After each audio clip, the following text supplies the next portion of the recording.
contenta de estar aquí en esta sesión, en esta tarde con todos ustedes y muy agradecida por el espacio.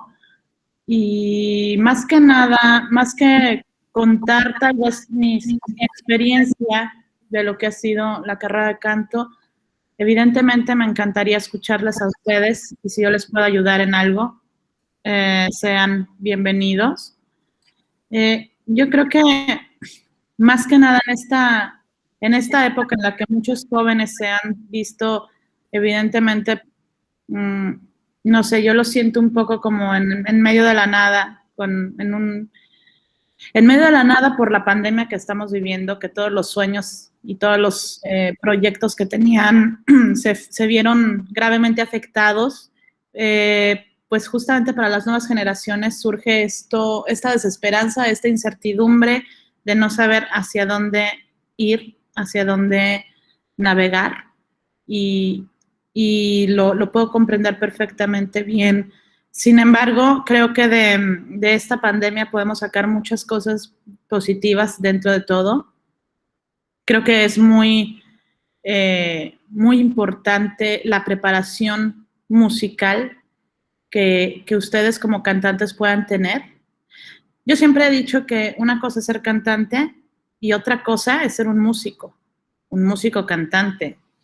Eso siempre les he dicho a todos los jóvenes, las jóvenes, que aprendan un instrumento. ¿Por qué? Porque eso les va a ayudar a ustedes a tener una comprensión mucho más profunda de la música, de la ópera, en este caso.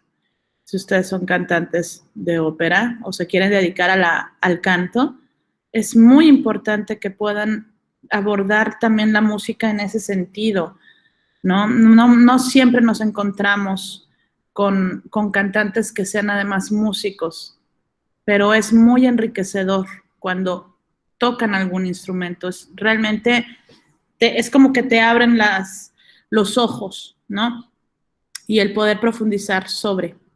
En estos tiempos también bien podríamos trabajar, a eso me refiero también a los idiomas, ¿no? Los idiomas también son muy importantes, unas herramientas importantísimas para esta carrera. Mientras más idiomas ustedes aborden, es mejor y es más profundo y más rápido, por ejemplo, a nivel de poder aprenderse una ópera, aprenderse una pieza. Todas estas herramientas muchas veces no las echan en saco roto y creo que no debería de ser el caso. Creo que es muy importante realmente hacer caso a esto. Luego, ¿saben qué me pasa? Me encuentro con muchos cantantes con muy mala dicción o muy mala pronunciación, todas esas cosas que es muy importante limpiar. Ahora que son muy jóvenes, porque la competencia en Europa, por ejemplo, pues es muy fuerte. Entonces yo creo que si ya tenemos el potencial, el talento en Latinoamérica y específicamente en México, somos creadores de grandísimas voces, es muy importante que no solo vivan del talento y no se vayan con esa pinta. Es muy importante que ustedes se preparen en todo ese aspecto, ¿no? Los idiomas, la música, la dicción y evidentemente la parte escénica, que también es muy importante y no se puede obviar. Cómo abordar un personaje justamente. No solo es cantar por cantar, porque muchas veces escucho cantantes que me cantan como si fuera la lista del súper y justamente eso es lo que hay que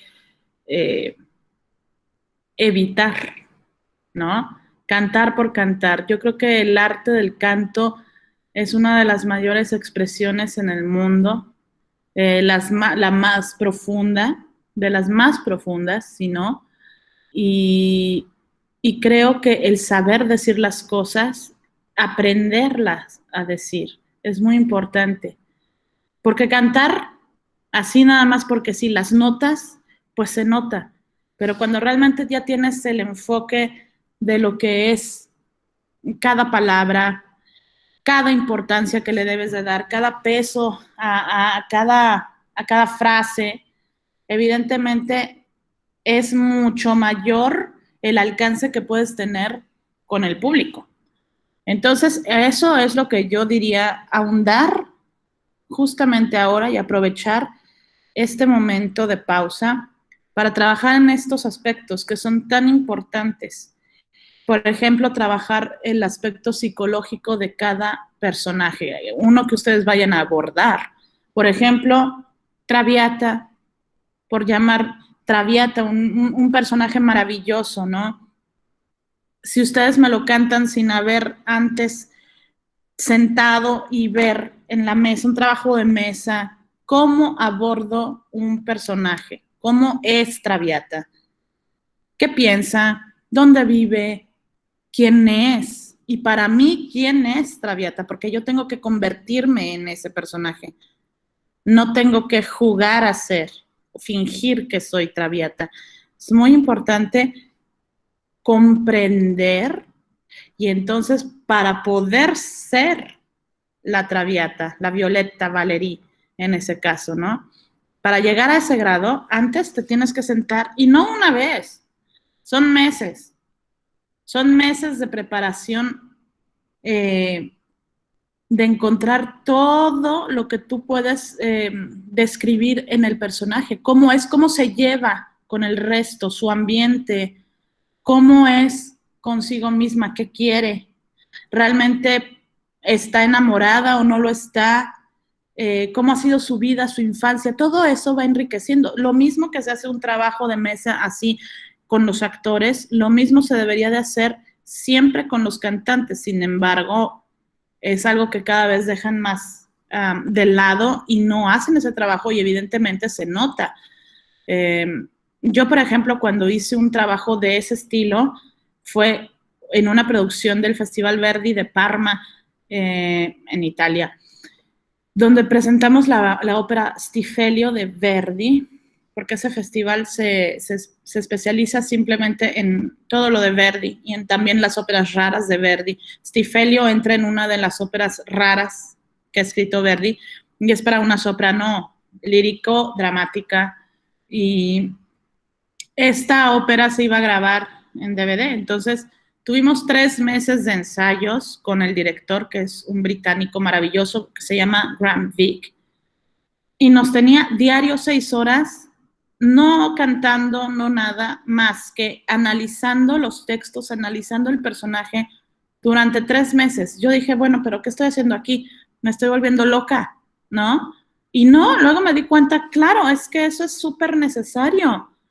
Fue el rol que mejor me ha ido en la vida, fue el rol que más he asimilado en mi vida, fue el rol que más éxitos me trajo, fue la ópera que más premios ganó, y está el DVD por si un día lo quieren ver, es con Naxos, y es una maravilla porque todos los cantantes entendimos, comprendimos la profundidad del personaje, pero no solo con uno mismo, sino con todo alrededor, ¿saben? Entonces, eso es muy importante. A mí mi mayor preocupación es que todos ustedes no me canten solo por cantar, sino que sean realmente intérpretes. También, una vez en un coaching en el Covent Garden en Londres, yo estaba cantando el Romeo y Julieta, y la coach que yo tenía diario ahí, porque nos daban coaching a diario 1 hora, y como les digo, no te dejan pasar ni un error, pero de ahí parte la excelencia. Si bien la perfección no existe, pero yo siempre he dicho que hay que apuntar hacia ella, siempre. Entonces, por eso es tan importante ser tan detallista con el trabajo, porque esos pequeños detalles realmente sí que marcan la diferencia. Y ella fue la que una vez me dijo, María, ¿tú has escuchado la música de Edith Piaf? Le dije, por supuesto, me encanta. Me dijo, bueno, pues escúchala con más detenimiento porque ella podrá gustarte o no su voz, eso no importa, pero ella sabía decir las palabras en el justo tenor, en el justo color, en la justa intención. Nunca ninguna palabra era igual a la otra, no era nada igual, no era te amo y Coca-Cola al mismo nivel, ¿saben? Entonces, eso es lo que me refiero cuando a veces yo escucho la lista del súper de cantar por cantar, o la preocupación de decir, ay, Dios mío, ahí viene el agudo, y que uno está preocupado, cantando nada más pensando, ay, Dios, ahí viene el agudo, ay, a ver si la armo. No, es realmente cantar sabiendo lo que estás diciendo, entendiendo, comprendiendo, sintiendo. Eso al final, a mí es como público lo que más me va a enriquecer si yo voy a una apuesta. A mí no es tanto de ver, a ver en dónde falla el cantante o dónde la libra, no. A mí me importa llegar a sentir. Eso es lo que al final importa en una obra, no los agudos, no eso. Eso es una consecuencia. Es una consecuencia de la emoción, el agudo, pero no es lo más importante, no es por lo que estamos aquí, ¿no? Entonces, yo creo que una de las más grandes pasiones para mí ha sido eso, realmente poder expresar todo lo que soy, todo lo que siento, todo lo que tengo en mi bolsillo y no quedarme nada adentro, porque si no, no tiene chiste. Para mí así no tiene chiste la vida. Si yo no doy todo, si no entrego todo, entonces no soy yo, no me siento bien. Yo creo que también lo más importante en todo esto es que da igual donde cantes, todos los escenarios son igualmente importantes. Y eso yo siempre he tenido la claridad de ello. Muchas veces te pueden decir en la carrera, ay Dios, no has cantado en el Met, o no has cantado en la Scala, o no has cantado en París. Pero ya una vez que llegas ahí, te das cuenta que no, o sea, si no disfrutaste el camino para llegar ahí, ¿de qué te sirve? Y al final, no estudiamos esto para llegar al Met, no estudiamos esto para llegar a la Scala de Milán ni al Covent, no. Eso, si te toca, te va a tocar. Hay hay muchas cosas atrás que tampoco dependen de nosotros, no dependen ni de nuestro talento, ni de nuestra imagen. Hay muchas cosas atrás, muchas mafias. Al final, lo que importa es cantar porque es tu pasión, este oficio es tu pasión, es por lo que te levantas cada día y dices, no me importa si hoy ha sido un mal día, si he pasado meses de incertidumbre, si han pasado meses que no sé qué voy a hacer, pero realmente si es lo que te gusta, va a valer la pena todo esto, porque cuando realmente es lo que quieres, no importa. Ahora, como les decía, también es muy importante que tengan claro que no siempre todo depende de nosotros, como bien les comentaba. Hay muchas mafias, hay muchas cosas que dependen de las agencias también, ¿no? De las agencias, de las políticas, de las mafias que existen entre los teatros y los agentes, de los convenios que tienen las agencias. Es un mundo que esa parte casi nadie la habla y sin embargo existe. Luego por eso existen tanta gente que se frustra porque creen que es su culpa y no lo es. Yo conozco mucha gente que canta muy bien y sin embargo no ha podido hacer la gran carrera y eso es entre comillas porque, insisto, para mí, chicos, chicas, cualquier teatro es importante, siempre y cuando ustedes le den el valor. Para mí siempre ha sido lo mismo cantar o en Oaxaca o en La Scala, ¿eh? Es lo mismo. El público se merece siempre el mismo respeto. Entonces, eso entre comillas, pero se sienten frustrados justamente por eso, pero no ven que atrás existe esa mafia. Hay muchas cosas que desafortunadamente existen y que es ese punto, la mafia de las agencias. Muchas veces te pueden llegar a bloquear la carrera o ciertos teatros porque eres un artista no conveniente para una competencia. No sé, se da mucho. Se da mucho, por ejemplo, entre sopranos o entre tenores, o, por ejemplo, las parejas de moda que suelen cantar juntos y a veces uno o una no es tan buena, pero como es esposo o es esposa de fulano, fulana, hacen la carrera. Eso también se da muchísimo, ¿no? Y bueno, para muestra, basta un botón. Hay muchas así situaciones. Y eso, si lo ven ustedes, se empiezan a frustrar. Sin embargo, tienen que ser muy inteligentes y ser conscientes que no es todo eso. Y, y no es todo tan real como las redes también lo dicen hoy en día, ¿no? Toda esa felicidad y ese romanticismo que a veces ponemos en las redes sociales, en los sociales, ¿no? Atrás existe esa mafia que es muy fuerte, es muy grande y es muy difícil de quitar, ¿no?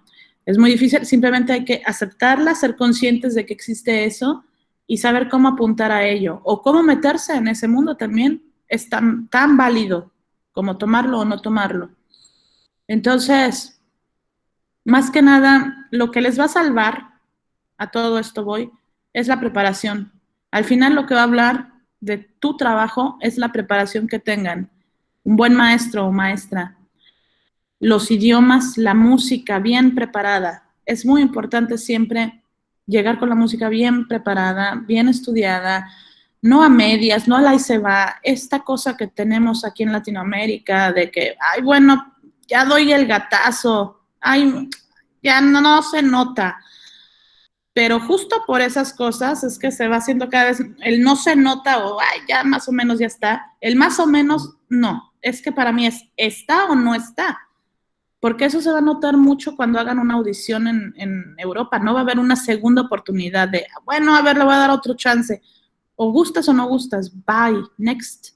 Entonces es muy importante que ustedes sí, en estos momentos, yo les invito de verdad a que se preparen, en lugar de estar deprimidos y tristes pensando, Dios mío, ¿qué va a ser de mí mañana? No, si esta es tu pasión, ahora mismo quiero ver que ustedes tomen las riendas de sus vidas y se pongan a estudiar los idiomas que no saben, que se pongan a estudiar la música que aún no han aprendido, también cuánta música mexicana no hay, ópera mexicana, yo estoy en un diplomado de ópera mexicana, antes de llamarnos México, ya hacíamos ópera y no lo saben. ¿Cuánta ópera tenemos y ustedes no la conocen? ¿No? Es muy importante que también ustedes mismos estén orgullosos de toda la cultura que hay en México. Somos mucho más que un mariachi, somos mucho más que la cumbia, la salsa y todo eso.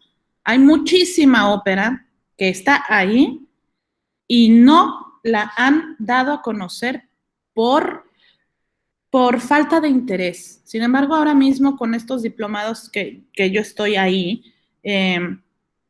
la gente está abriendo los ojos y se está asombrando de cómo es posible cuánta ópera, cuánta música de Melesio Morales, de Mabarak tenemos, ¿no?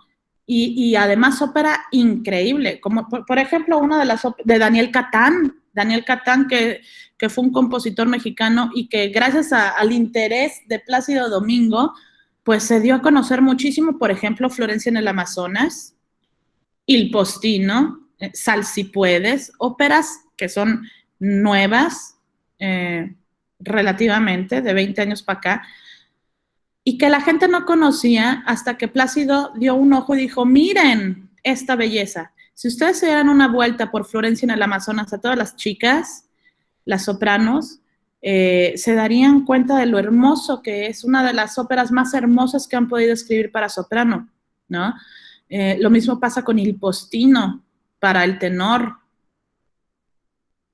Tienen que también interesarse en su cultura propia, la mexicana, lo que tenemos, nuestras raíces. Tenemos, pero música para aventar. También Hildegonda, otra ópera de Melesio Morales de 1800 y pico, una ópera que fue escrita más o menos como en el estilo belcantista, como un Donizetti, como una Lucia di Lammermoor, un poco escrita en ese estilo. Maravillosa esa ópera.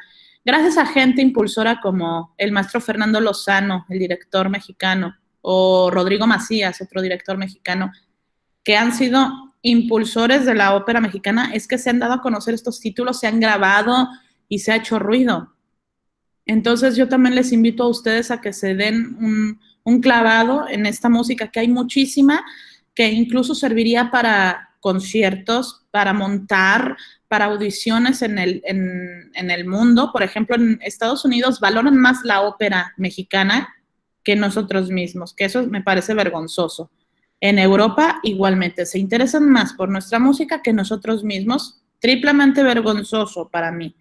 Entonces, yo creo que nosotros tenemos que ser muy orgullosos de todo lo que tenemos, porque ustedes van a ser la cara y los embajadores de México en el mundo, si eso es lo que ustedes quieren. Entonces hay que ir siempre muy bien preparados, ¿no? Muy bien preparados y que sepan todo lo que se ha hecho también en la música en México. Ahora, yo no sé si ustedes tengan preguntas, dudas, quejas, cosas que decirme, preguntarme. Pues, están invitados bueno, a preguntar, ¿sí? yo, ya alcé la mano. Hola María, mucho gusto. Pues muchas gracias por compartirnos esto, de verdad que lo agradecemos mucho todos. Y pues yo te quería preguntar que en qué nivel está el texto. O sea, suponiendo del 0 al 10, en la música, tener bien bonita la voz y todo eso, ¿en qué nivel estaría el texto? Pero el texto, ¿a qué te refieres? O sea, el texto de lo que vas a interpretar, ¿qué importancia tiene? Bueno, la importancia en cómo lo vas a decir, cómo lo vas a interpretar, cómo lo vas a decir, así, literal, o sea, como bien dije, no es lo mismo, mucho, mucho, mucho me encuentro el que digan ustedes, bueno, no ustedes, pero pasa, Coca-Cola, te amo, igual, estoy triste, estoy feliz, igualito, parece que nada más están diciendo, me das 3 kilos de azúcar, 2 de frijol, por favor, unos nopales, todo suena así y eso es importantísimo que se corrija. Es muy importante. Claro que es importantísimo el texto, la comprensión del texto, que sepan de qué están hablando. Es muy importante.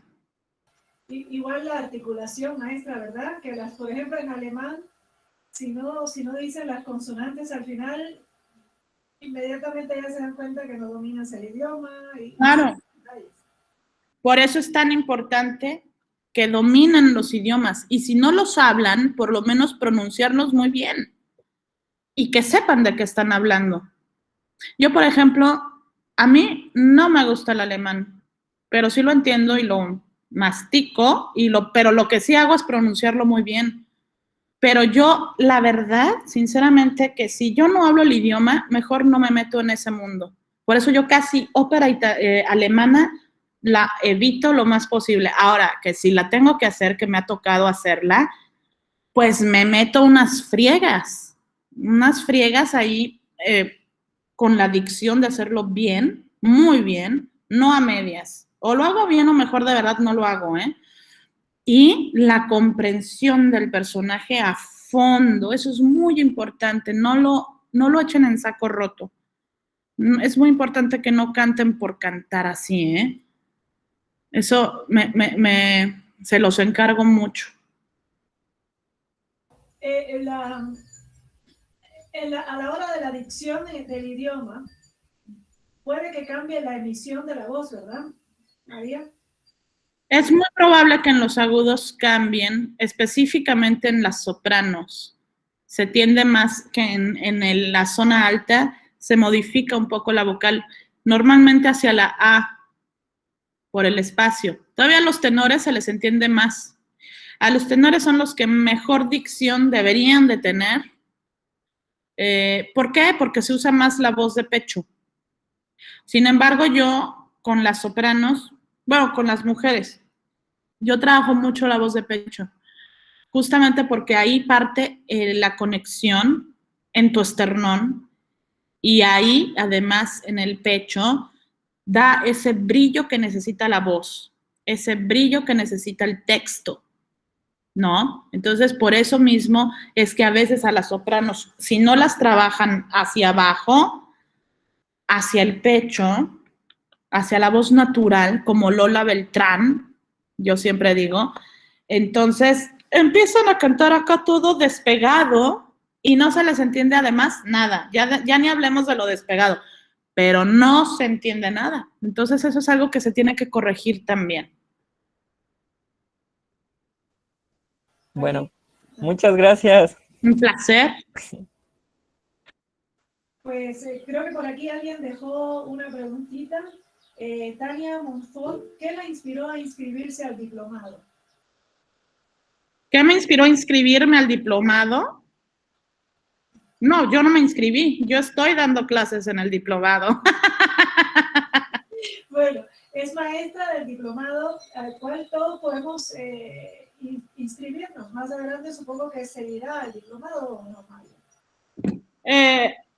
Yo doy la parte vocal, yo doy la parte de entrenamiento vocal, pero esto es una iniciativa de la doctora Enid Negrete, que ella es doctora en artes escénicas en Barcelona, y ella fue la creadora de este diplomado que está desde el año pasado. Ya estamos en el módulo 3.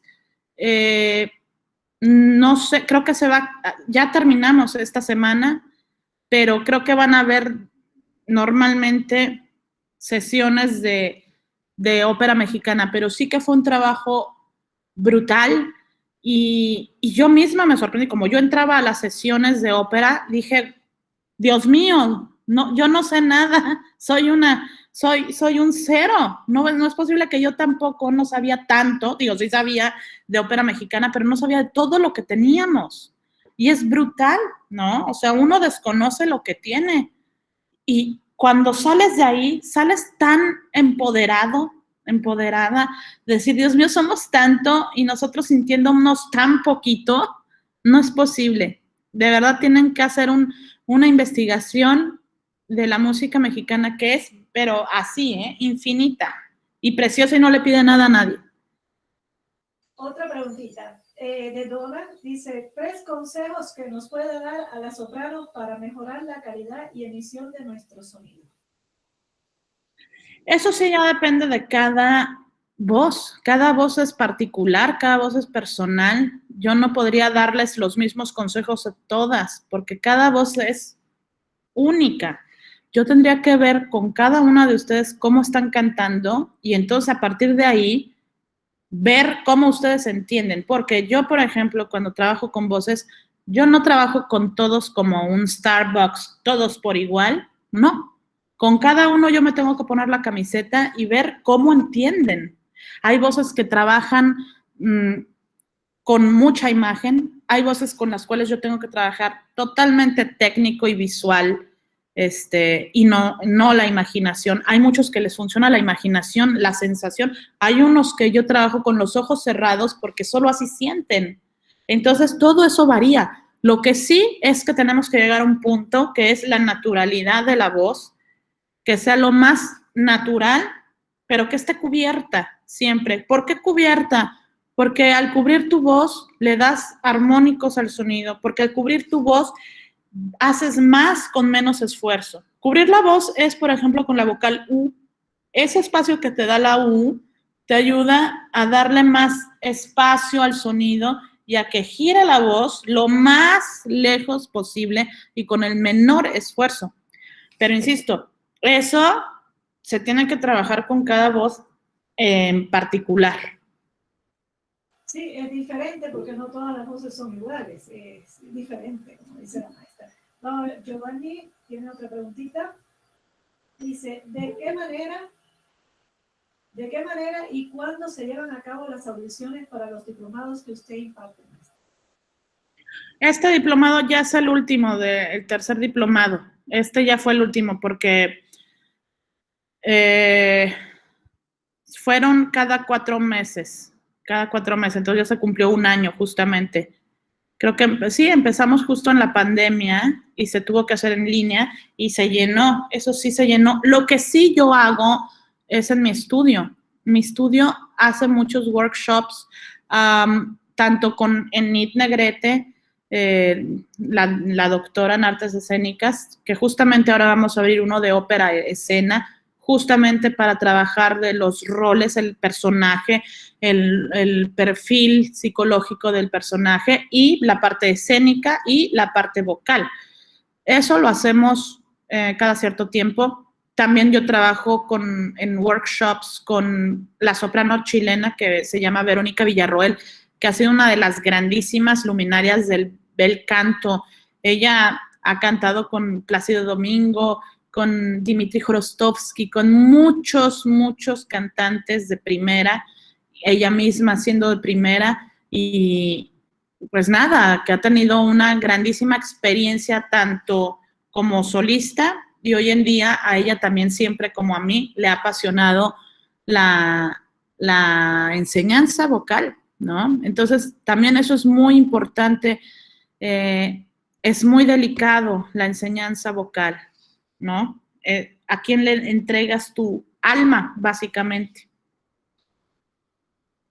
Tu instrumento de trabajo, ¿no? Porque también, por supuesto, que me ha tocado ver voces que se echan a perder porque el guía no sabía qué hacer, él mismo no tenía claro qué era la técnica. Cuando tú como maestro lo explicas de una manera tan difícil, es porque no lo has entendido. Tú como maestro tienes que ser capaz de lo que tú haces, explicarlo de tal manera que sea muy sencillo. María le pregunta, ¿tú cuando vocalizas, has pensado en el pase o no piensas en los pases de voz? No, yo no pienso en los pasos de la voz, yo simplemente pienso en que la voz se quede conectada siempre hacia abajo. Hacia abajo, bueno, ese es el apoyo completo, ¿no? El apoyo desde abajo, desde la raíz, ¿no? Desde el diafragma abajo. Muy bien. Entonces, me pregunta un alumno, ¿cómo empezar a hacer un análisis psicológico del personaje? Pues eso lo tienes que hacer con alguien que se dedica a eso, como un director de escena, un director de teatro. Normalmente lo que hace son esas preguntas. ¿Quién es? ¿Dónde estás? ¿Cómo eres? ¿Cómo te sientes? ¿Cómo te relacionas con los demás? Y así hacerlo con cada uno. Y entonces después hacerlos en los lazos con cada personaje. ¿Qué relación tienen?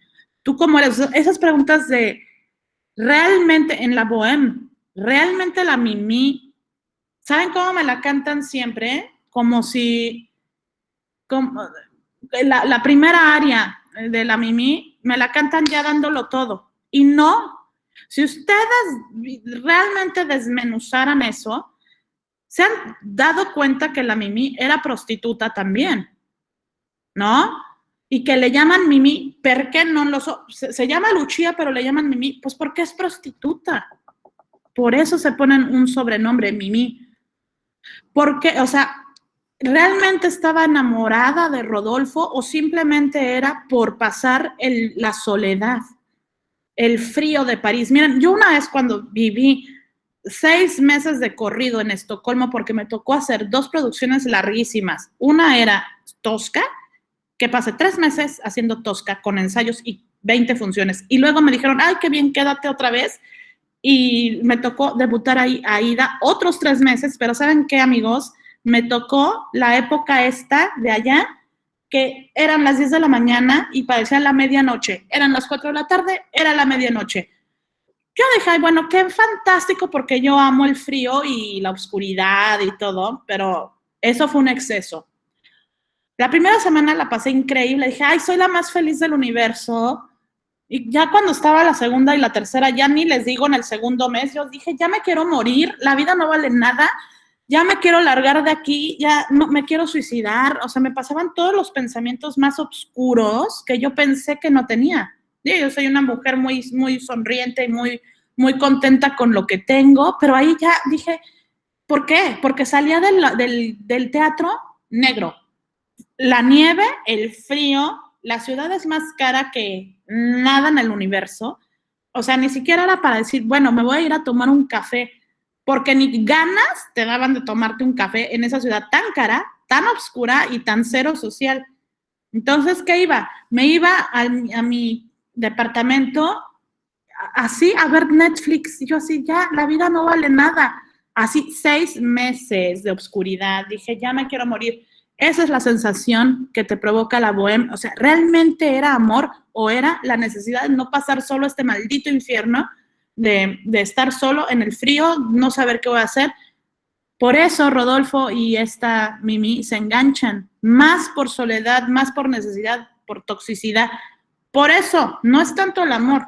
¿Saben? Si uno la empieza a desmenuzar así, también enriquecen tus vivencias personales. Todo lo que puedes descubrir y meter a una ópera. Entonces, a partir de eso, yo para mí, después de lo de Estocolmo, dije, Dios mío, no. O sea, cuando volví a Barcelona, que es donde vivo, el primer rayo de sol, literal, como dice la Mimi, el primer rayo de sol es mío. Me recuerdo que bajé del avión y dije, ay, el primer rayo de sol de Barcelona es mío. Casi me pongo a llorar de ver el sol porque no pisé Barcelona en 6 meses. Yo ya era casi sueca ahí. No, fue horrible, horrible, horrible. O sea, eso sí, una calidad de vida extraordinaria y todo. Pero yo decía, Dios mío, ya, o sea, con razón hay tantos suicidios allá en el Báltico, con razón hay tanto alcoholismo allá, suicidios, depresión, todo lo entendí. O sea, dije, pues claro, es que, ¿qué haces aquí? No, o sea, tan es así que ahí tenían súper controlado el tema del alcohol, ¿no? Tenían sus tiendas especiales y con horarios limitados y eso sí, ultra caro todo. O sea, no. Entiendes todo, ¿por qué están así? Te dan ganas del suicidio. Entonces, todo eso enriquece a las óperas, tus vivencias, entiendes de manera diferente cómo abordar un rol. A eso es lo que yo me refiero. Pero eso muchas veces, si no lo sabes hacer, tienes que ir de la mano con algún director, directora de escena, de teatro. Hay otra preguntita, María. Dice, más o menos se relaciona con la anterior. Dice, ¿dónde recomienda adquirir el repertorio de compositores mexicanos o latinoamericanos contemporáneos? Ya que el acceso a las partituras en las bibliotecas de las escuelas de música es bastante restringido. Solo te permite verlas si vas a realizar una investigación. Pues todo eso lo pueden conseguir en mi estudio. Si escriben a mi estudio, buscando a la doctora Enid Negrete, ella es la que tiene todo ese archivo. Bueno, no solo ella, sino también Emanuel Paul, que es investigador de música y partituras y todo eso. Él tiene un archivo así. Yo vi tu entrevista pasada y hablaste de tu estudio y también comentaste que no hay límite de edad en el estudio y que, bueno, no sé cuáles son los requerimientos para poder entrar al estudio. ¿Qué tienen que hacer? ¿Una audición o qué? Bueno, normalmente nos mandan un video y valoramos en qué nivel están. Tenemos diferentes maestros, no solo estoy yo, está Genaro Zulbarán, que es un barítono extraordinario mexicano, uno de los mejores, con grandísima carrera. Él se especializa en las voces masculinas. Yo también doy clases a las voces masculinas, pero la verdad es que mi especialidad está en las voces femeninas. Entonces, yo más trabajo. También está la maestra Verónica Villarroel y Rocío Tamés, que es una gran pedagoga vocal y es mezzosoprano. Estamos nosotros y por supuesto también está Enid Negrete, que ella también da clases de teatro y de creación del personaje. Dice, ¿cómo se puede equilibrar el meterse en el personaje con tu propia interpretación? ¿Cómo puedes crear ese enlace entre tú y el personaje? ¿O no debe estar tú dentro del personaje? ¿O sí? Yo creo que al final, o sea, después de trabajar arduamente sobre el personaje y entenderlo, asimilarlo, sí te conviertes en ella, en ese rol. Tú dejas de ser tú y te metes como una posesión. Te metes en el rol. Yo no juego nunca a ser Violeta. Yo soy Violeta Valerí. Soy, porque si no me la creo yo, no me lo va a creer nadie. Entonces es muy importante que ustedes ya una vez que hayan asimilado perfectamente bien quién es el rol que estás abordando, entonces sí, ya me pongo en la piel por supuesto y por total, no sé, en la bohème. Ya soy yo la Mimi. Otra preguntita de una alumna. Dice, maestra, ¿consideras que en México hay una escuela de canto mexicana? Yo creo que sí. ¿Considera qué? Que si en México hay una escuela de canto mexicana.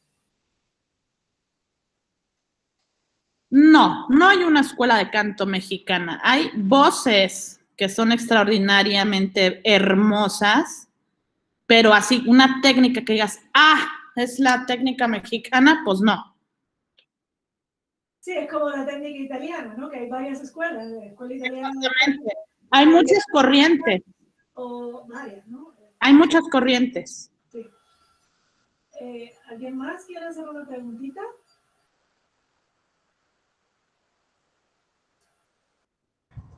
Hola maestra, una pregunta. Eh, qué haría usted o qué hace usted cuando la psicología de su personaje contrasta con la visión del director? Siempre se puede llegar a un acuerdo, pero normalmente una cosa es, normalmente cuando tú trabajas la creación del personaje, muy pocas veces te puedes equivocar, por casi decirte que no te puedes equivocar. Si realmente desmenuzas bien el personaje, no te puedes equivocar. Y el director normalmente siempre, si es un buen director, entiende la línea del personaje, tal y como tú lo desmenuzaste, ¿sabes? A mí nunca me ha pasado que yo trabaje una línea y vaya en contra de la línea de trabajo del director. Y normalmente, si llega a haber algún desacuerdo, llegamos a un punto intermedio. ¿Te has tropezado con en alguna audición que haya criterios diferentes de estilo? Por ejemplo, un director te escucha y dice, no, pues es que esto se hace así. Y otro director te escucha y te dice, no, es que este es el criterio, así debe ser. Mozart, por ejemplo, que a veces puede ser controversial en ese aspecto. Sí, me ha tocado audiciones que los criterios son muy diferentes, ¿eh? Y también eso es, las audiciones son muy subjetivas. La verdad que hay veces que salen deprimidos y dicen, pero ¿por qué no me quedé? Y piensas que es porque tú cantaste mal, pero no es eso. Es que el director se imagina una Liu diferente a como tú la abordaste. Así de sencillo, no porque seas mala, sino porque él tenía en su mente otra Liu o tenía en su mente otro Mozart en lugar de tuyo, ¿sabes? Eso a mí me ha pasado. Y por supuesto, en el momento decía, ay, no, pues ya soy malísima, ya no sirvo para esto. No, cuando yo era muy jovencita. Y luego entendí por mis agentes que me decían, María, no es porque tú seas mala, no es por ahí para nada. Lo que pasa es que cada director tiene su idea de ese personaje para esa puesta en específico. No es porque seas mala. Entonces eso también tiene que quedar en claro, que nadie te haga dudar de lo que estás haciendo, ¿no? Eso es muy importante, la seguridad en uno mismo. ¿Cómo cuántas audiciones hay que hacer para poder, es mucha el camino por recorrer, son muchas las audiciones, que cada audición tiene un costo o no? Depende de en qué grado o sea, en qué grado ya estés, si estás lista, listo o no. O sea, en cuánto has cantado, cuánta experiencia tengas o no. Hay audiciones que no cuestan, hay unas audiciones que sí cuestan. Lo costoso es que normalmente sí te tienes que costear todos los vuelos, el hotel, todo eso. Sí, es una carrera costosa, ¿eh?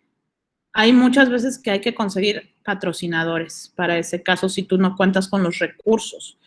O becas, conseguir becas como las del FONCA, que son las que te ayudan mucho para los jóvenes creadores. Serían eso, meter un proyecto para becas, para audiciones, para prepararte con coaching vocal, clases de canto, todo eso, hacer un proyecto que implique todo eso. Pero claro, es muy importante hacer audiciones, si no, cómo. Hoy en día con la pandemia pues ya se abrieron los canales a hacerlo también en línea. Algunos tienen costo, algunos no, pero al final es una inversión, pero es una inversión que bien vale la pena. Insisto otra vez, si es tu pasión, merece toda la pena del mundo. Hay que invertir como en todas las carreras. Todas las carreras cuestan tiempo, esfuerzo, dinero, todo. Pero es una cosa que después se te regresa. Luis Romero vuelve a preguntar, estoy cantando una cantata de Sumaya y me doy cuenta que en cuanto a música barroca mexicana no le debemos nada a Europa. ¿Qué me recomienda para abordar este tipo de música?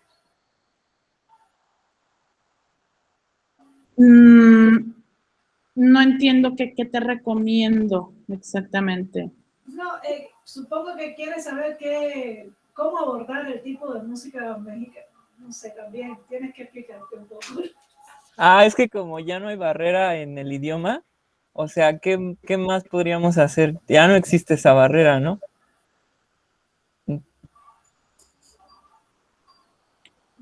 Hombre, pues cantar musicalmente que esté bien, que esté vocalmente bien cantada. Eso es lo que sí hay que hacer y asegurarse de que esté bien. Bueno, sí existe. Lo que sí es que también para cantar español tiene su chiste, ¿eh? Porque hay veces que, sí, soy mexicana y se me entiende todo. No, no. Hay muchas cosas que, así como cantamos el italiano, también hay que redoblar algunas consonantes en español, aunque no estén, pero para que se entienda. Eso sí hay que pulir mucho la dicción. No se vayan con la finta de que es español y ya la hice. Exactamente. ¿Qué definición le da al giro? ¿Qué es el giro en la voz, maestra? Para usted. El giro en la voz es simplemente ese punto de presión en que las cuerdas ya están tensas y baja más el aire hasta comprimirse. Ese es el giro. No permitir que el aire suba. Ese es el chiste de todo. Es mantener la laringe abajo todo el tiempo. Como uno no tiene la certeza de que estás con la laringe abajo, no es algo que tú sientas fácilmente. Entonces tienes que tener esa imagen de ese giro, de presionar esa burbuja de aire hasta mantenerla abajo y nunca permitir que este aire suba por encima de las cuerdas vocales. Entonces tiene que quedar siempre abajo, mantenerlo abajo y con esa sensación mantienes la laringe abajo. Entonces todo empieza a comprimirse. Es un poco cuando uno acelera en el coche hasta el fondo, lo mismo hay que hacer, compactar ese aire y lo que se regresa es la consecuencia aquí. Ahora, lo que pasa muchas veces es que cantan con la consecuencia, pero no tienen todo esto resuelto abajo, no tienen el pavimento. Ese es el paso, es ese giro que necesita la voz, como pasar de tercera a cuarta, quinta en el coche. Es darle ese giro. Dice el maestro Israel Seguro, maestra María, muchas veces nos interesamos en los personajes más populares sin considerar nuestra tesitura. ¿Cuál es su opinión? ¿Sin considerar qué? Nuestra tesitura. Bueno, pues es importante, pero en la ópera. Supongo que esté hablando de la ópera. Maestro, Isra, ¿puede preguntar? Sí, maestra María, buenas tardes. Hola. Sí, lo que yo quería, me refiero es que los alumnos muchas veces en la escuela se van por los personajes más populares, los héroes, las heroínas, y quieren abordar X personaje sin considerar que no están en la madurez o su voz no es apropiada para ese personaje. Y yo quisiera que usted, por la carrera que tiene, dé su opinión respecto a eso. O sea, ¿qué tan importante es cuidar la elección de personaje de acuerdo a nuestro nivel o de acuerdo a nuestras características vocales? Pues es totalmente importantísimo, importantísimo. Por ejemplo, no pueden imaginar ir en el primer año y una soprano piensa en cantar la Turandot. Sería como un crimen a su voz, ¿no? Lo mismo que un tenor de 20 años aunque la voz le dé para cantar no sé, un calaf del Turandot, no puedes pensar en abordarlo a los 20 años, insisto, aunque la voz te dé, porque más allá de lo vocal, 2 puntos. Si la voz te da, pero tienes 20 años, pero se ve que vas a apuntar hacia allá en unos años, tienes que agarrarte las riendas y esperar, porque a los 20 años no estás lista o listo emocionalmente. No puedes abordar ese tipo de roles, sobre todo emocionalmente. ¿Por qué? Porque la técnica, o sea, la emoción puede sobrepasar por encima de la técnica y entonces ahí empiezan los desfases en la voz y empiezas a hacer un desmadre ahí, ¿sabes? Eso es lo más importante de todo. Puede ser que también, o sea, si la voz la estás escuchando, que en realidad suena para cantar un Nemorino del Elísir d'Amore y estás empeñado en cantar el Calaf, pues por supuesto que te puedes dañar las cuerdas, por supuesto que puedes echar a perder tu carrera. Yo creo que tienes que aceptar lo que sea en tu voz y hay un vastísimo repertorio para cada una de las tesituras. Enorme, eso es infinito, pero sí tengan cuidado en la elección de su repertorio y el momento en que lo emprenden, sobre todo, insisto, emocional. Una alumna dice, Gracias. Aria Miset, gracias maestro, gracias maestro. Aria Miset dice, en la música de oratorio, en donde hay o se busca mucho menos vibrato, deberíamos modificar la técnica para buscar una voz más lisa o preservar la técnica actual que tiene un vibrato natural por la cuerda. La gente que se dedica al oratorio es muy diferente la técnica a los que hacemos bel canto, ¿eh? Eso sí es muy diferente. Entonces, ahí sí tienes que decir, o te vas a cantar eso o cantas bel canto, porque el vibrato efectivamente es otra cosa. Y es difícil a veces cambiar el chip cuando estás cantando o oratorio o bel canto. Cambia mucho. Dice José Salomón, buenas tardes maestro, fue alumno de su señor padre. Es un placer escuchar detalles tan importantes de su vida y su carrera musical. Un saludo para usted y para el maestro Archil. Ay, muchas gracias.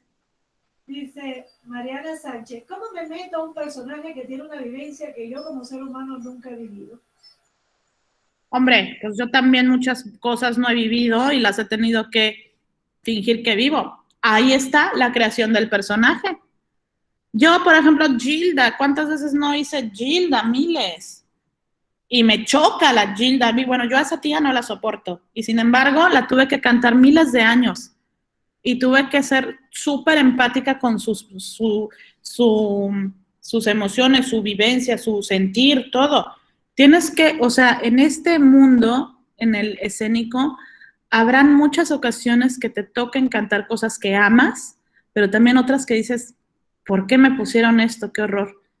Y aún así, darle la vuelta y justamente lo que te salva es el estudio del personaje.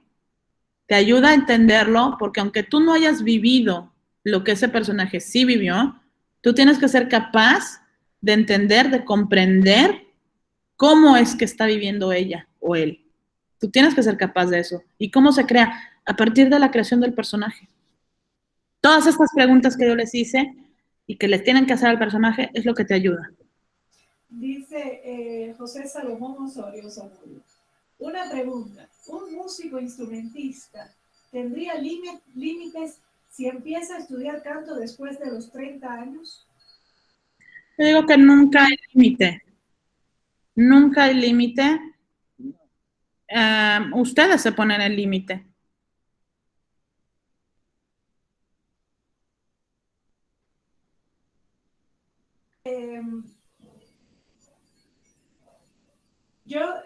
Hay cosas importantes. Dice, aquí hay más. Entonces, ¿nos afecta estudiar quizás el oratorio y bel canto simultáneamente, aunque cuidemos detalladamente la técnica? Yo no sería de mezclar ese repertorio porque no tiene nada que ver. uno con el otro es totalmente opuesto. Por ejemplo, el barroco, ¿saben? El barroco, que es otra línea así totalmente distinta, nada que ver, incluso cómo se bordan las notas. Tienden a hacerlos más lisas, y luego crecerlas, hacer otros trinos, no, es otro mundo, y no tiene nada que ver, y luego se acostumbran a cantar así, y cuando quieren abordar la ópera, suena muy chistoso. Entonces, no, yo no lo recomiendo. Ajá. Dice otro alumno, Elías Guerrero, dice, mi tesitura es de barítono. Entonces, ¿me recomienda apoyarme también con un maestro barítono? No, no es a fuerza para nada. Yo, por ejemplo, tuve siempre más maestros hombres que mujeres. Eso no tiene nada que ver. Simplemente que sí hay para algunas cosas, por ejemplo, cuando nombré al maestro Genaro Zulbarán, para ciertos detalles que te pueda funcionar trabajar con alguien de tu tesitura, sí. Pero de que una mujer te pueda enseñar, y es más, diré que a veces es más claro que un contrario te ayude.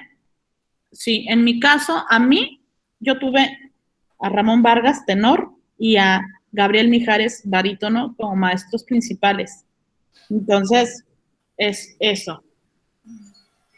Dice, ¿qué ejercicio, maestra, qué ejercicio recomienda para la flexibilidad vocal? No les puedo dar ejercicios si yo no conozco sus voces. Dice, gracias, Luis Romero dice, gracias por quitarnos las dudas del barroco. Dice Cristian Emanuel Mendoza, maestra María, ¿a usted le han tocado alumnos que sepan cantar género popular, pero que definitivamente no den rendimiento para el bel canto? Sí. ¿O es posible que cualquier persona pueda cantar de esta manera? No, sí me ha tocado que conozco gente que canta muy bien el ranchero o el popular, pero no puede con el bel canto. Y viceversa. También hay gente que canta muy bien en la ópera, pero no sabe cantar el popular. Cada cosa tiene su chip.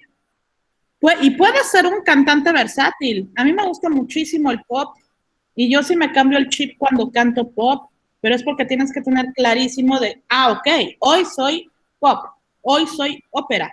Tienes que tener esa versatilidad. Yo sí me considero una cantante versátil, que puedo cantar pop abierto y todo, y luego mañana vuelvo a la ópera. Pero hay cantantes de ópera que cantan el pop y se me hace espantoso, espantoso. Cuando escucho a los Tres Cochinitos cantados como ópera, me muero. No puedo.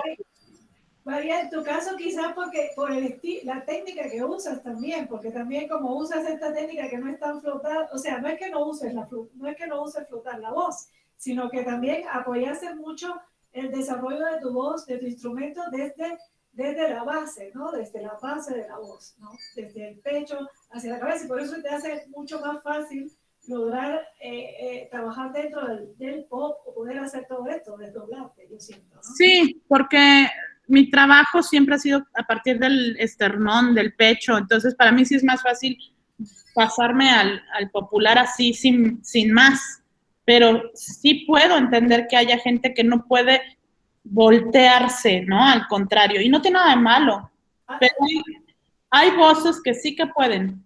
A mí lo que me sorprendió de María es que ella hacía repertorio como Lucia de Lammermoor, la locura de Lucia, que es realmente una locura de Lucia. Ella me decía, no, Rayada es más difícil. Yo le digo, no, a mí se me hace fácil la Rayada. No, la Lucia es más difícil, la locura, ¿no? Que es un área larguísima. Y teniendo una voz que es era un timbre lírico, con ligereza, y tenía la coloratura muy súper bien lograda, pero no es una voz ligera, porque la voz de María nunca fue ligera, la voz de María siempre tenía su peso. Entonces, y siempre estaba bien soportada. Y esto es lo que hacía que luciera espectacularmente bello el personaje. Pero no todas las voces tienen esas facultades, porque por ejemplo podemos hablar, no sé, de otras voces mucho más ligeritas que aunque quieran cantar de acá abajo les cuesta mucho más trabajo. O sea, desarrollar eso. Sí. Bueno, entonces, Daniela dice, maestra María, Gratitud infinita por compartir su conocimiento, alimenta mi hambre de interpretación. Daniel Estrada dice, Giovanni dice, ¿será posible que nos comparta la página de su estudio para poder ver fechas de audiciones y eventos? Sí, es www.studiocatzarava, KATZARA.com. Estudio Catzarava. Ahí van a ver todo lo que hacemos. Ya próximamente además lo vamos a crecer y yo espero que en un año lo vuelva yo una ópera estudio, que esa es ya la idea. Gracias, maestra. Un placer. Ajá. ¿Alguna otra inquietud, algo que quieran preguntar? ¿Sí? Hola, ¿qué tal, maestra? Muy buenas tardes. Hola. Pues bueno, pues mi pregunta sería, ¿cómo saber separar las emociones personales de las emociones del personaje que se está interpretando? O sea, es decir, ¿cómo no, o hasta qué punto llevarlas para que esas emociones, que si bien sabemos siempre debemos, incluso que podamos tomar experiencias personales para imprimirlas y tener una mejor interpretación, pero cómo no dejar o hasta qué punto dejar que puedan intervenir, porque creo que incluso puede afectar una buena interpretación, ¿no? Vaya que no nos gane el sentimiento, por decirlo de una manera más, más eh, normal. Gracias, maestra. Porque tienes que aprender a cantar con 98% de inteligencia y 2% de voz. Así, cuando tú desmenuzas tan bien tu plano de vuelo, es como un plan de vuelo, ¿saben? Cuando vas a marcar tu camino, cuando vas a volar en avión, si eres piloto, marcas por dónde va a ser tu ruta, dónde va a haber las turbulencias, dónde no esto, dónde va a ser esto, o dónde vas a hacer una parada. Eso es marcar tu plan de vuelo. Lo mismo en la voz. Tú tienes que marcar, aquí hay un punto pasional, aquí hay un punto frágil, aquí hay un punto de descanso, aquí le tengo que dar todo, aquí esto, aquí lo otro. Esto en plano frío totalmente, ¿eh? Ya una vez que lo desmenuzaste, das con todo, cantas con la inteligencia, porque si cada vez, o sea, tú tienes que ser tan capaz de cantar, digamos que con el corazón en la cabeza, más no aquí. Tan sabio debemos de ser, tan inteligentes, de poder abordar un personaje con esta frialdad, pero con el corazón en la cabeza, no en el pecho, porque si no, no llegamos ni a la mitad. Por ejemplo, a mí me pasaba con la Madama Butterfly, cuando yo la debuté en Italia, la última aria, que es la que le cantas al niño y que lo tienes aquí y tú ya te estás despidiendo de él y te vas a suicidar, ¿no? Y ya estás a punto, o sea, y te estás despidiendo de él. Es un aria de 2 minutos y sin embargo tan intensa, de una pasión, de un dolor, que además, si no has sido madre, ya es dolorosa, pero si eres madre, peor, o sea, es de Dios mío. Y ver ahí al niñito abrazándote y que no sabe él qué pasa, y tú tienes que cantar así. Ahí me di cuenta, claro, es que tienes que ser tan fría, porque si en estas cosas te puedes sobre la técnica, la pasión, ya no la hicimos. Entonces, tenemos que ser fríos, sin embargo, ser capaces de trabajar con esa entrega. ¿Cómo lo hicimos? Con el plan de vuelo, porque sabes perfectamente dónde puedes descansar y dónde no, dónde puedes darle más, dónde menos. Esa es esa parte de estudio de mesa que hay que hacer. Gracias, maestra.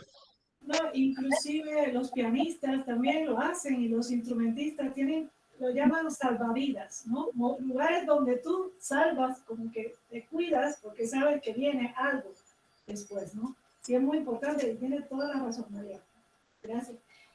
Dice Cristian Emanuel Mendoza, maestra María, una pregunta personal.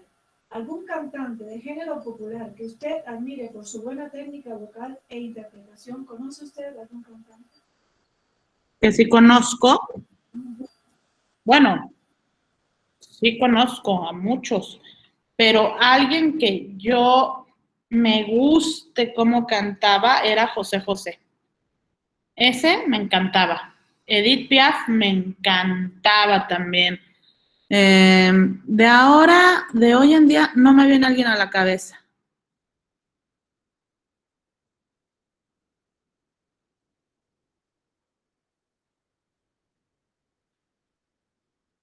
Pues creo que ya no tenemos alguna pregunta. ¿Alguien quiere preguntar algo más? Yo una última pregunta. Maestra, ¿alguna vez cantando ha llegado la intensidad a hacer que se canse vocalmente? O sea, que esa pasión intensa que haga que cante desmesuradamente. No, jamás en la vida me he cansado cantando. Por lo mismo, porque yo canto fríamente calculado todo.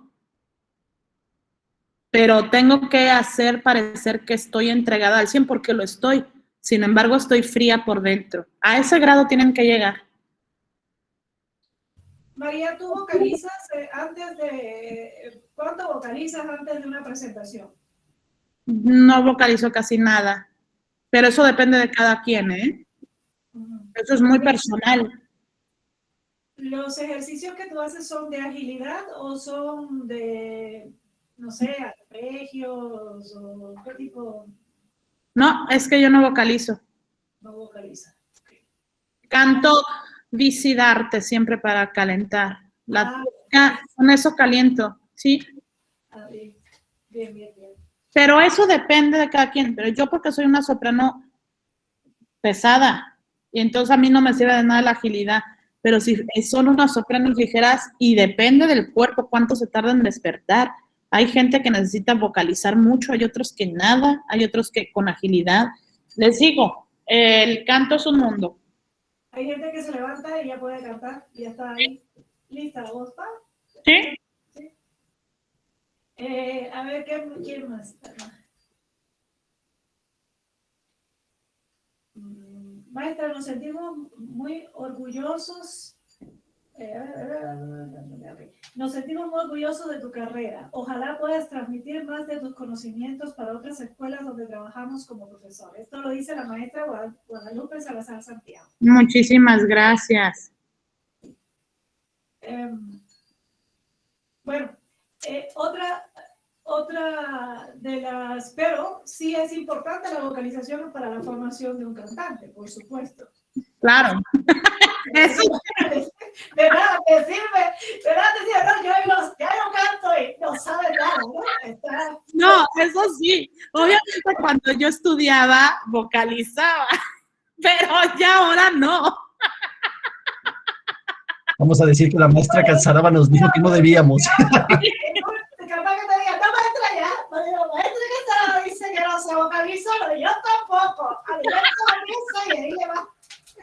Ay, no, sí, vocalizaba y mucho y tenía muchísimos ejercicios.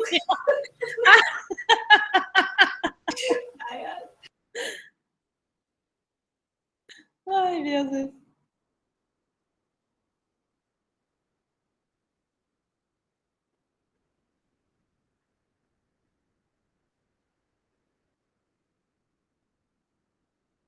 Creo que, mire, a ver, hablé con el micrófono cerrado.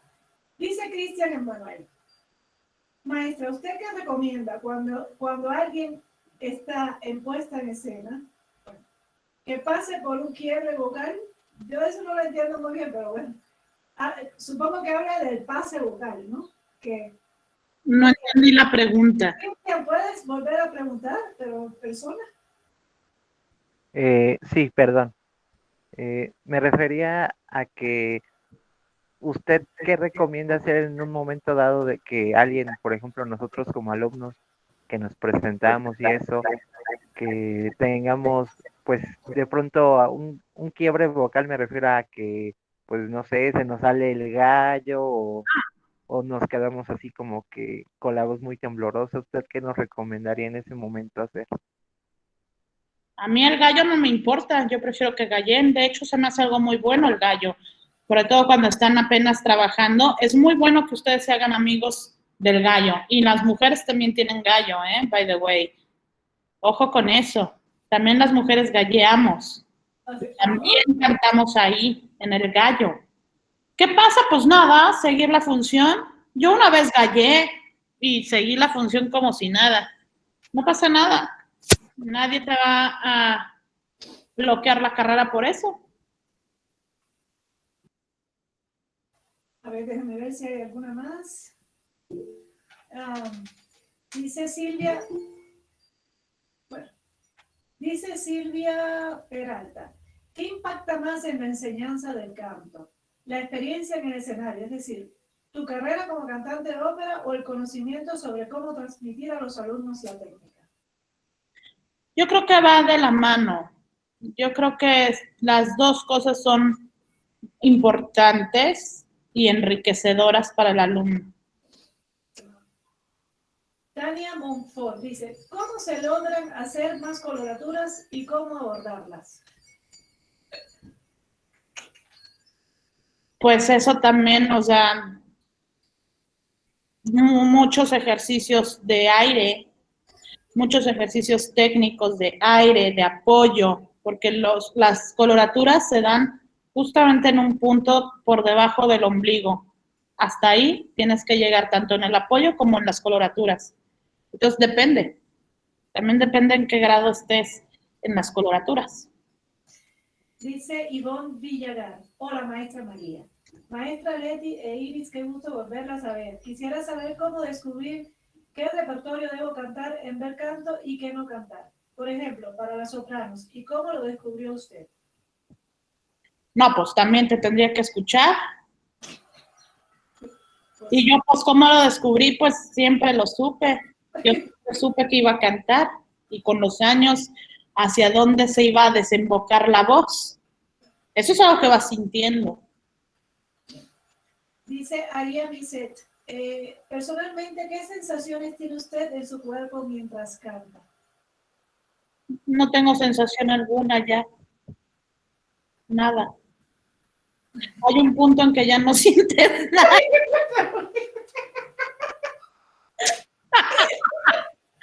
María dijo que no se sentía nada y que no vocalizaban.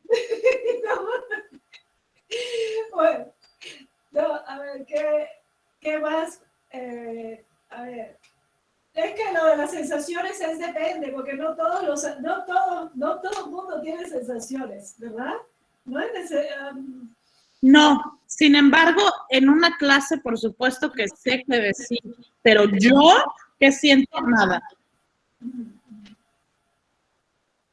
Ella siente el personaje, eso es otra cosa, ¿eh? El personaje, porque cuando está en el escenario, la sensación, bueno, sí, tú sientes tu apoyo, cómo respiras, ¿no? ¿Cómo respiras? Nada. Hay un punto en el que ya le sale en automático. No es cantar en automático. Sí, no sientes nada. Porque ya está bien entrenada, eso no es eso. Y entonces, a ver, vamos a ver.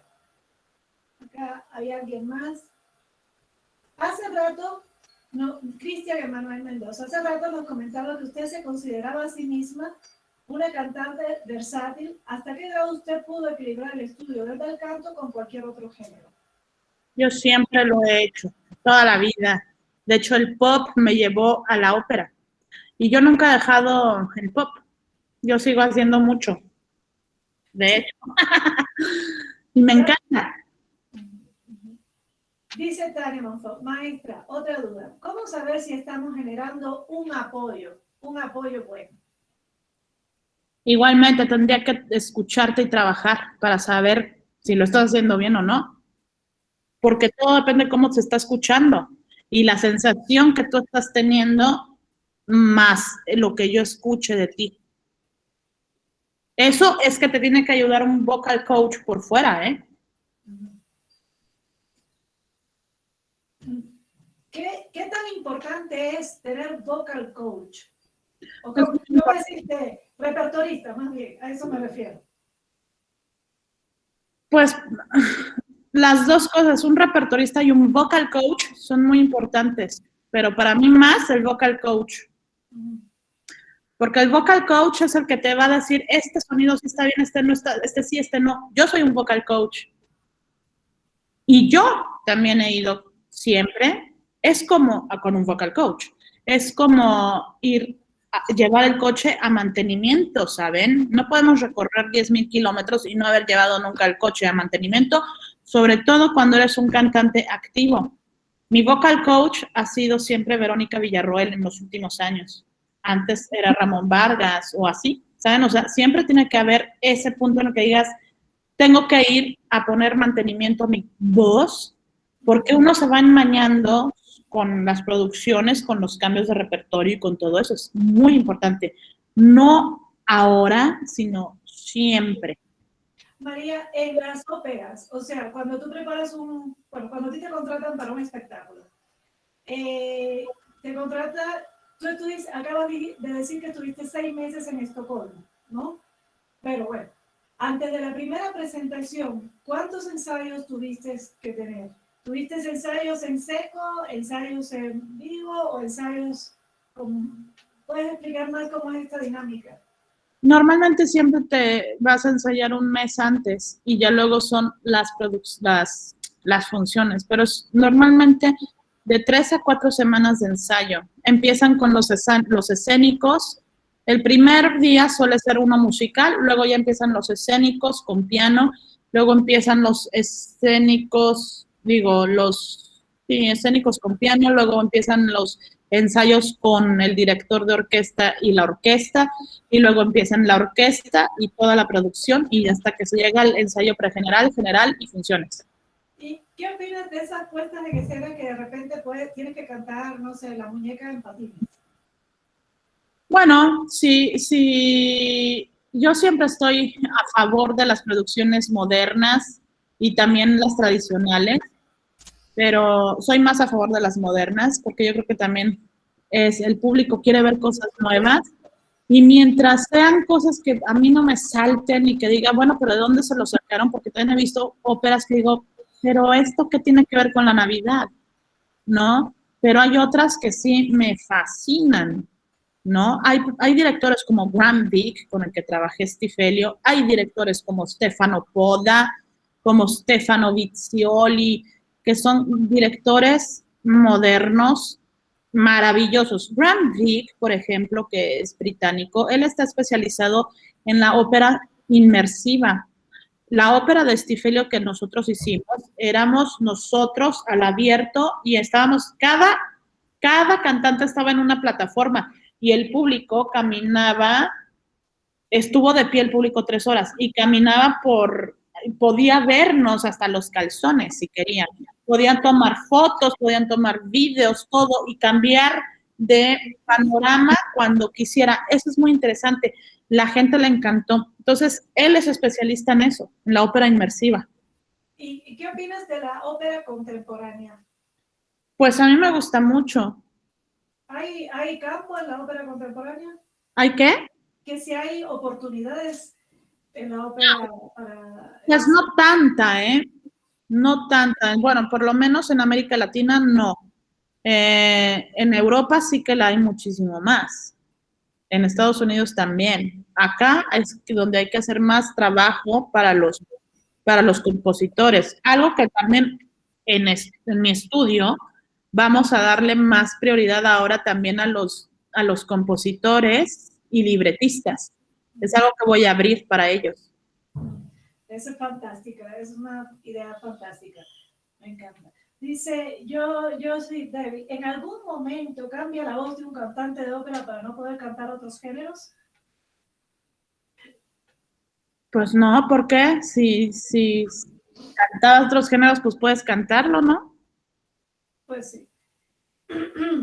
A lo mejor se quiere referir a que la tesitura, por ejemplo, que como en el caso tuyo, que hacías un repertorio de coloratura más ligero y de repente haces ya una soprano dramático, quizás se quiso decir. Pero eso yo el pop lo he podido cantar lo que sea, eso sí. Es el género. Sí. Dice, ¿cuánto tiempo, dice María, cuánto tiempo recomienda estudiar al día? Es decir, ¿cuánto tiempo canta al día? Depende de ti. Yo antes hacía 1 hora nada más y lo demás era de estudio, pero musical. Pero vocal, 1 hora. casarse. Sí. Dice Ivonne Villagar, ¿con qué productores de ópera le ha gustado trabajar más y por qué? Pues con Graham Vick, justamente por ser un especialista en ópera inmersiva moderno, y con Stefano Poda, con quien he trabajado en 3 ocasiones. Con él hice La Voz Humana, una producción que es mía y moderna, que yo estrené en Bellas Artes en el 2016, que es preciosa. Trabajé con él en Suiza, Fausto, y trabajé con él La Traviata en Italia. Siempre puestas modernas, minimalistas, tiene una lógica del espacio impresionante. Si ustedes lo buscan, es maravilloso, uno de los mejores directores que yo he conocido. Después me compartes el nombre bien. Porque sí, Stefano Poda. Dice, ¿él es, de qué país dijiste que era? Él es italiano y habla perfectamente el español. Dice, a ver, maestra, buenas tardes. Sé que cada uno tiene una manera personal de estudiar un rol nuevo, pero quería pedirle si nos puede compartir su manera de abordar una partitura nueva. ¿Cuál es su proceso de aprendizaje? Pues algo que me ayuda mucho a mí es porque yo toco el piano. Entonces eso te acorta el trabajo muchísimo, porque lo abordas al nivel ya musical directo. Entonces puedes ahondar muchísimo en la música y vas 3 veces más rápido para aprendértelo. Ahora, si no es el caso, si no tocas algún instrumento, empieza con la parte del inicio, con la parte de la música.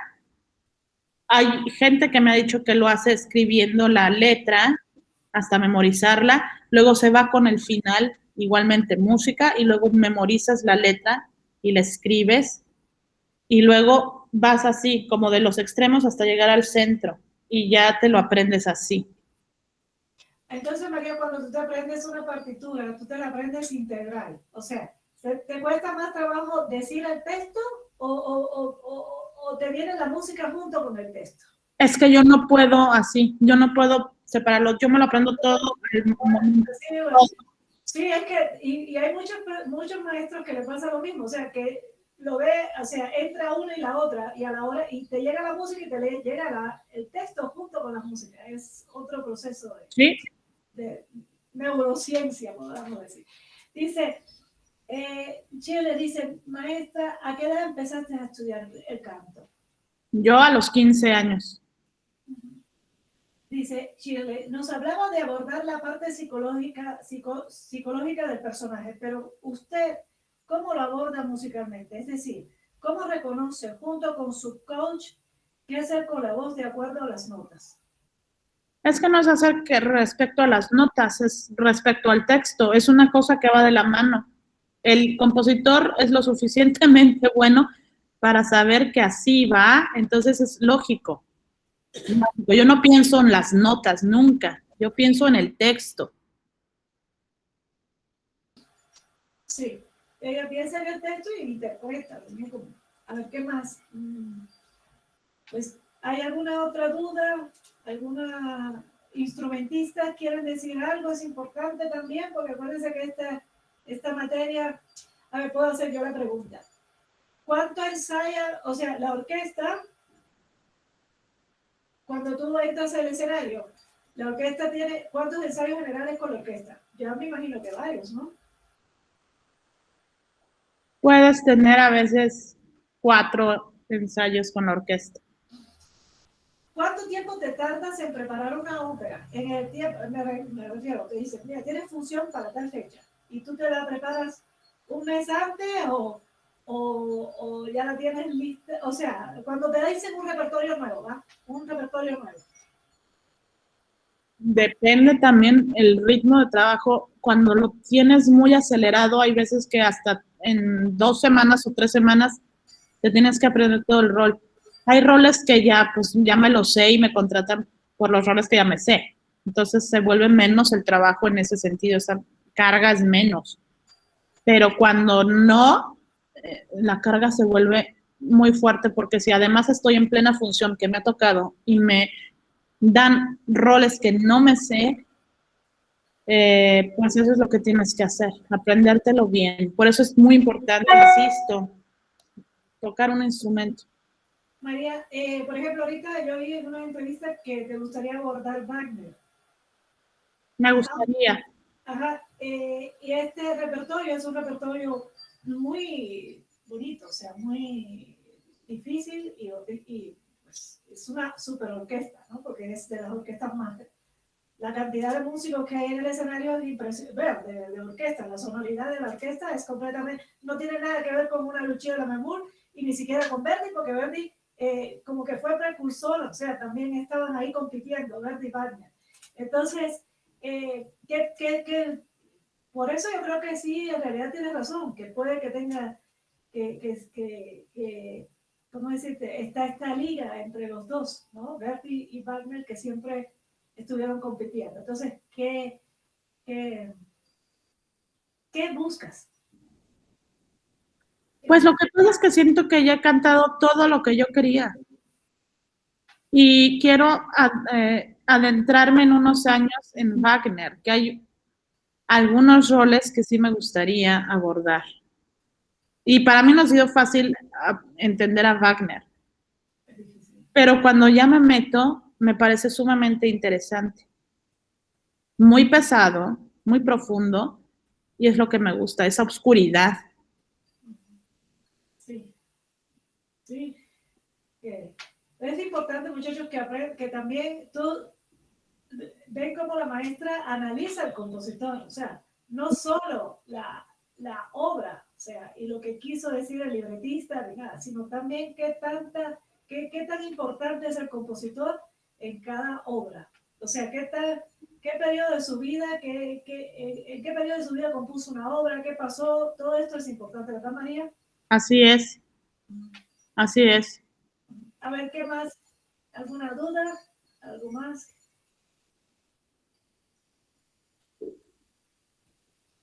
A mí me encanta Wagner también.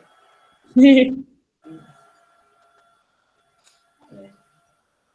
Kelly. Buenas tardes, maestra, mucho gusto. Hola, ¿qué tal? Bueno, mi duda es, doy clases de canto particulares a mis alumnos, bueno, y a la mayoría de mis alumnos les gusta el género pop. Ay, en las más de las veces, al momento del entrenamiento vocal, me cuesta mucho trabajo regresar a mi timbre vocal hablado para orientarlos a que sí no desafinen, pero no me vaya todo el tiempo a la voz de cabeza. Pero no entendí. ¿Perdón? No entendí.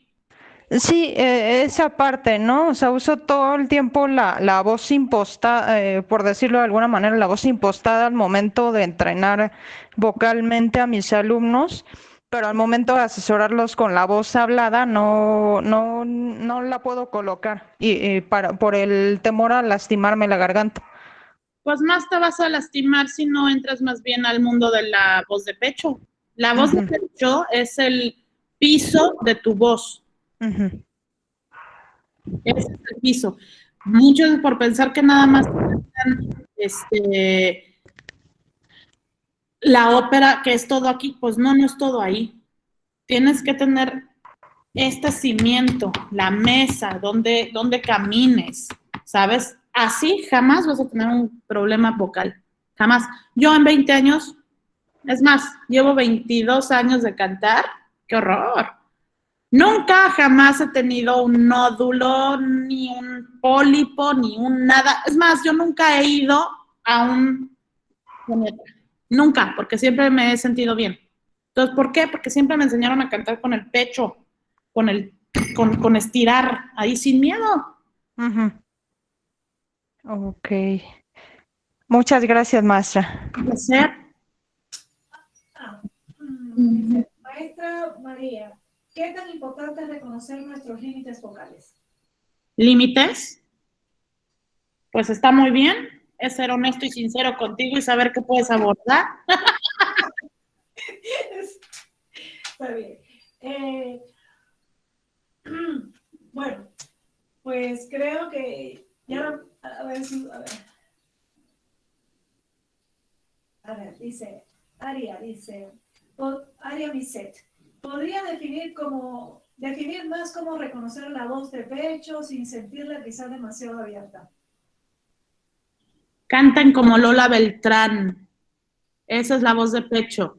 Y la voz de pecho cubierta se convertirá en ópera. Eso es lo que yo les digo, porque no pueden tampoco cantar así, porque si no está en la garganta. Yes.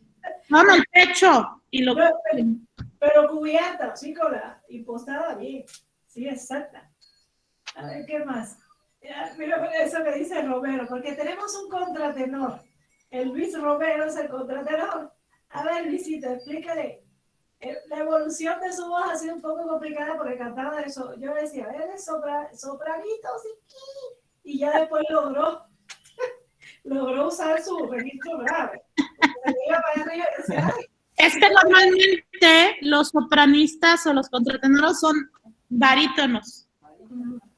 Pues la verdad fue muy extraño porque la maestra me hizo primero cantar como tenor y de ahí descubrió que tenía un barítono adentro. Entonces, pues me hizo cantar de pecho y ya después, reforzando esto que dice de Lola Beltrán, pues yo la escucho mucho, a Rocío Dúrcal también, y entonces digo, bueno, quiero ese tipo de voz, ¿no? Más natural en el pecho. Claro. Y eso me hace llegar más agudo, entonces sí afirmo eso. Sí, es que sirve, porque es tu sostén. Sin eso, la voz se vuelve como... Hay un trapo ahí sin chiste y se empieza incluso a papalotear. En cambio, si lo tienen en el pecho bien asentado, el vibrato además está fijamente correcto. Vamos a ver. ¿Cuáles son los compositores que le han gustado más interpretar en cuestión técnica y musical y en la ópera y por qué? ¿Cómo fue su experiencia en él? Esto lo pregunta Ivonne Villar. Pues Verdi y Puccini son los que además, los que he cantado más. Porque Puccini fue un compositor maravilloso para las voces femeninas y Verdi para las voces masculinas, específicamente para el barítono. Sin embargo, para las voces femeninas escribió siempre Tour de Force para las sopranos, y eso es lo que me gusta. También le gustaban mucho los sopranos y escribió arias preciosas. Sin embargo, el alma, el espíritu femenino lo tenía Puccini. Entonces, por eso ellos dos son mis favoritos. Dice Dayan Ángeles, maestra, le agradezco por toda esta maravillosa plática que nos da y le manda saludos a mi maestro, don Sergio Hernández Medrano. Muchas gracias. Ajá. Entonces, a ver, ya nomás.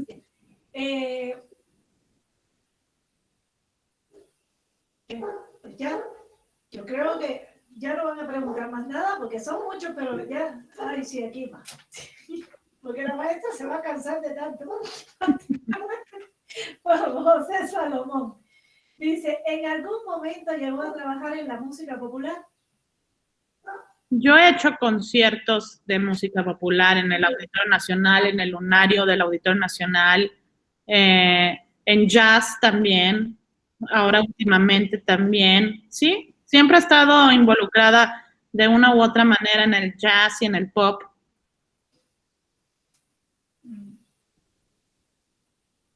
Todo esto, a ver, aquí hay una manita. Dayan, ¿tú quieres hablar?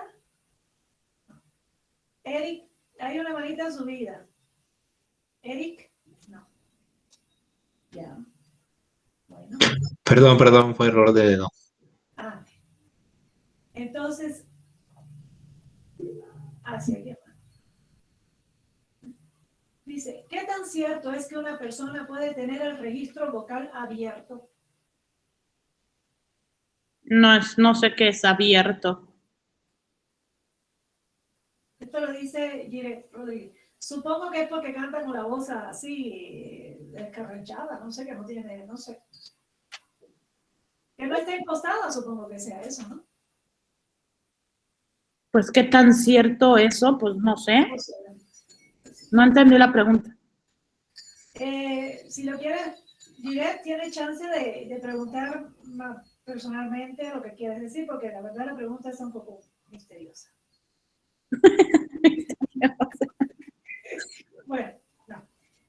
Juan Aragón, maestra, los cantantes podemos tener influencia de los instrumentistas para llevar al canto. ¿Los qué?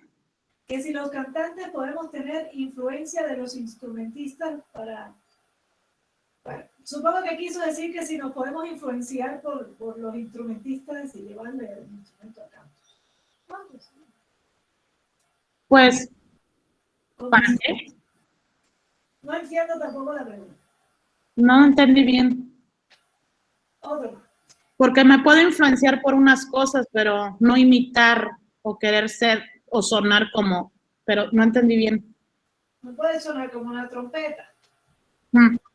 Aunque puedes hacer unos ejercicios, pero no necesariamente sonar como una trompeta. Ok. A ver, Donna, ¿en qué se parecen las técnicas para cantar jazz, pop y ópera? No se parecen en nada. Cada una tiene su manera y su chip diferente de abordarlo. Por eso tienen que ser amos y señores y señoras de su técnica para tener esa bondad de poder cambiar al jazz, al pop y a la ópera sin tener que perjudicarse la técnica. Pero eso no se parece, es completamente diferente. Giovanni, ¿tú ibas a decir algo? Sí, bueno, me causó curiosidad lo que dijo de copiar y se me ocurrió, ¿qué opina de esa técnica de copiar de cantar de otro cantante? Porque antes era lo que se llevaba a cabo, ¿no? Copiar. No hay cosa peor que copiar. La voz tiene que ser tuya y nada más. Porque si no, hasta le vas a copiar los defectos a la persona en cuestión. Bueno, también puedes tener buenas referencias de escuchar un cantante y decir, este canta muy bien, ¿no? Una cosa es la referencia, pero de que yo quiera imitarlo es horrible. Horrible. Eso, sí. Mejor no ir, como se está preparando, mejor no ir al principio, ¿sí? Dice, mire que Salomón tiene una voz lindísima, por eso está haciendo esta pregunta, él es violinista. Si quiero aprender a cantar, pero mi género es mariachi, ¿qué tipo de educación vocal sería la adecuada? La de ópera. La de ópera, ¿verdad? Que el mariachi es el que canta ópera. Que me diga a mí que un tenor mexicano ya sale cantando, por Dios. Sí. Yo siempre he tenido esa teoría. Por cantar mariachi es que han salido tan buenos tenores en México, ¿eh? Y el trabajo del falseto también, esa cosa que ellos hacen de romper, así del quiebre y todo, así como que, wow, eso es fantástico. Así es. ¿Alguna otra? Pues, bueno, dice Cristian, y ya creo que con este nos vamos porque ya son las 7:44 y ya es demasiado. ¿Qué dice Cristian? ¿Qué opina de la tendencia actual de algunos cantantes de ópera que utilizan los whistle tones o la técnica de silbido en los agudos? No sé. No lo he escuchado nunca. Yo tampoco. Bueno, con esto vamos a terminar nuestra clase maestra de la maestra Cacharaba y que es un orgullo de verdad tenerla aquí y que esté haciendo todos estos proyectos que la verdad pues sí son muy importantes para cada uno de ustedes y se pueden comunicar con ella directamente a la página de Facebook, ¿verdad, María? Claro que sí. Y pueden tener la plática, o sea, síganla, escúchenla, es algo que es meritorio y entonces yo estoy muy feliz de que estés aquí y te agradezco de corazón tu presencia. Es un placer, es un honor y ha sido un gusto de verdad, de todo corazón, estar con todos ustedes y muchísimas gracias, Iris, por la invitación. No, gracias a ti. Alegría inmensa para mí. Quiero mucho. Bueno, bien. Entonces un abrazote. Aquí todos te están dando muchas gracias, maestra. Yo creo que ya habló demasiado, ahora sí tiene que descansar. No se cansa.